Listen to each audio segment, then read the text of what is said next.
দায়িত্ব নেই কাজে নেমে পড়তে চান নতুন ক্রীড়া প্রতিমন্ত্রী আমিনুল হক। প্রত্যেক উপজেলায় ক্রীড়া অফিসার ও শিক্ষক নিয়োগ দেওয়ার অঙ্গীকার তার, যেখানে প্রাধান্য পাবেন সাবেকরা আর অবকাঠামো নয় খেলোয়াড়দের উপর গুরুত্ব দিতে চান তিনি। সাকিব মাশরাফির বিষয়ে আইনি জটিলতা থাকলেও তাদের ব্যাপারে আন্তরিক আমিনুল।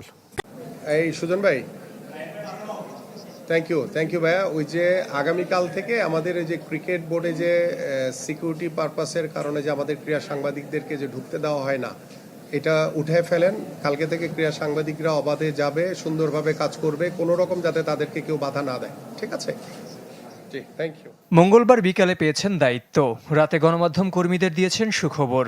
নতুন সরকারের ক্রীড়া প্রতিমন্ত্রী আমিনুল হকের নির্দেশে বুধবার থেকে সাংবাদিকদের জন্য খুলে যাচ্ছে হোম অব ক্রিকেটের বন্ধ দরজা। ভাগ্য খুলতে পারে পতিত আওয়ামী লীগ সরকারের দুই সংসদ সদস্য মাশরাফি বিন মুর্তজা ও সাকিব আল হাসানেরও। তবে মোকাবেলা করতে হবে আইনি জটিলতা, কেননা দুই তারকা ক্রিকেটারের বিরুদ্ধেই রয়েছে একাধিক হত্যা মামলা। রাষ্ট্রীয় যেহেতু তাদের বিরুদ্ধে মামলা রয়েছে, সেটাকে দ্রুত সমাধানের মাধ্যমে আমিও চাই যে সাকিব মাশরাফিরা যাতে আবার বাংলাদেশের ক্রিকেটে ফিরে আসতে পারে। এই জায়গাটাতে আমরা অবশ্যই অত্যন্ত নমনীয়ভাবে, সহনশীলভাবে এই জায়গাটাকে আমরা প্রাধান্য দিতে চাই।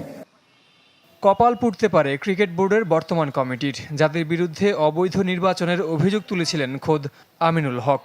তবে ক্রীড়াঙ্গনের স্বার্থে আগে বসতে চান আলোচনায়, টেবিলেই মেটাতে চান প্রতিবেশী ভারতীয় ক্রিকেট বোর্ডের সাথে বিসিবির দ্বন্দ্ব।